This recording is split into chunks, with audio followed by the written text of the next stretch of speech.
আনুষ্ঠানিকভাবে আর কিছুক্ষণের মধ্যে আমাদের কর্মসূচি শুরু করবে। আমাদের জোটের সম্মানিত আহ্বায়ক মায়ের অধ্যক্ষ মাইনুদ্দিন, সদস্য সচিব অধ্যক্ষ দেলোয়ার হোসেন আজাদী সহ নেতৃবৃন্দ আর কিছুক্ষণের মধ্যে আমাদের মাঝে এসে উপস্থিত হবেন। আমরা আপনাদেরকে বলতে চাই, আমাদের এইখানে সবাই খুব যাদের মোবাইল আছে, মানি ব্যাগ আছে, বিগত আমরা বাড়ি কিনে আন্দোলন করেছি।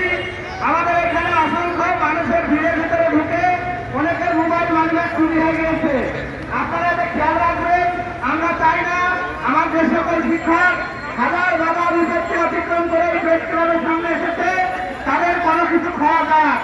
আরেকটা কথা মনে রাখবেন, আমরা এই বিপ্লব 5 আগস্টের মাধ্যমে, বিপ্লবের মাধ্যমে আমাদের ডক্টর ইউনূস সরকারকে আমরা ক্ষমতায় বসাতে পেরেছি। আমরা কোনো উস্কানিতে পা দিব না। এর আশেপাশে অনেক কেউ যদি কোনো উস্কানি দেয়, কোনো উস্কানিতে আপনারা পা দেবেন না। আমাদের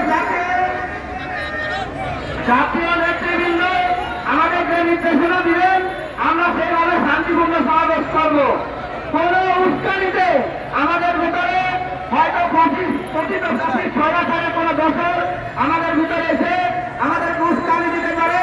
আমাদের এই প্রশ্নের মেসেজ, আপনারা সবাই সুশৃঙ্খল ভাবে শান্তিপূর্ণভাবে কর্মসূচিত